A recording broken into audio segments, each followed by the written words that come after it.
शेतकऱ्याला युरिया मिळेल असं झालेलं आहे, खतं मिळेल असं झालेलं आहे आणि प्रशासनावर पालकमंत्र्यांचा प्रभाव जसं राहिलेला नाही. पालकमंत्री म्हणून माणूस चांगला आहे, परंतु आमच्या कामाचा नाही अशी स्थिती या जिल्ह्यातल्या शेतकऱ्यांची झालेली आहे. एकूण राष्ट्रवादी म्हणून विचार केला तर एकमेकांचे यांच्याकडे नेतृत्व नाही. कुठलाही नेता राष्ट्रवादीकडे काँग्रेसकडे नाही. काँग्रेस या जिल्ह्यातली संपलेली आहे, राष्ट्रवादीकडे नेतृत्व नाही. बाबूजींना नेता मानायला तयार नाही, पालकमंत्र्याला नेतृत्व स्वीकारत नाही.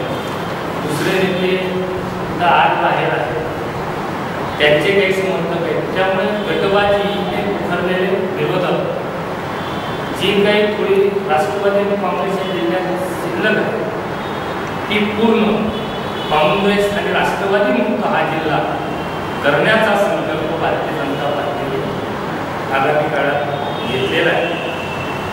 एक काम आणि युती शासनातली कामं त्याचा वाव आम्ही ह्या निमित्ताने आक्रमक पद्धतीने निवडणुकीला सामोरं जाताना आम्ही मांडणार.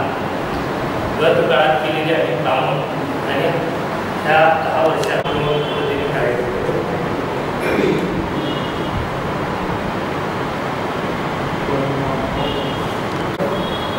काही नावं आपण सांगायचं.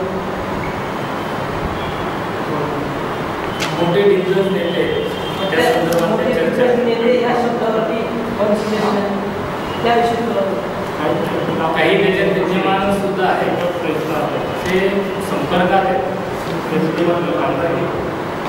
काय करायचं, लोकप्रतिनिधी आहेत, नेते त्याच्या पक्षातले नेते मोठ्या प्रमाणावर संपर्कात आहेत, जाणत आहेत. कोणाला प्रवेश द्यावा, त्या ठिकाणचे कार्यकर्ते, जिल्ह्यातल्या कार्यकर्त्यांची काय म्हणतात आणि ह्या सगळ्याची माहिती प्रदेशावर आम्ही दिलेली आहे. या संदर्भात चर्चा करून त्यांचा प्रवेशाचा कार्यक्रम किंवा त्या संदर्भात एक घोषणा आम्ही लवकरच मला 15% आहे.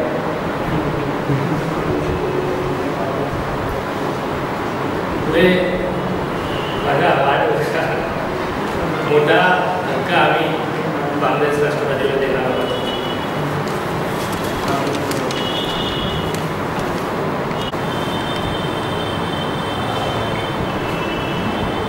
जिल्ह्यात युवा भारती असे काही नेते मंत्री एक विधानसभा त्याच्यासाठी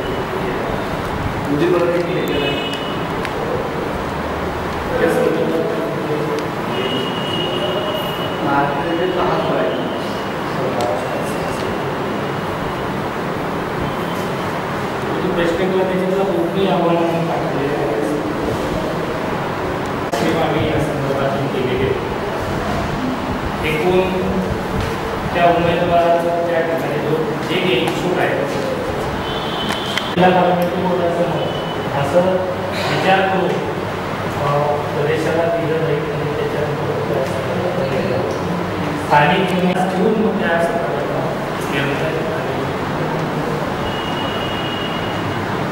कारण की भाजपा केडर बेस पक्ष आहे, केडरवर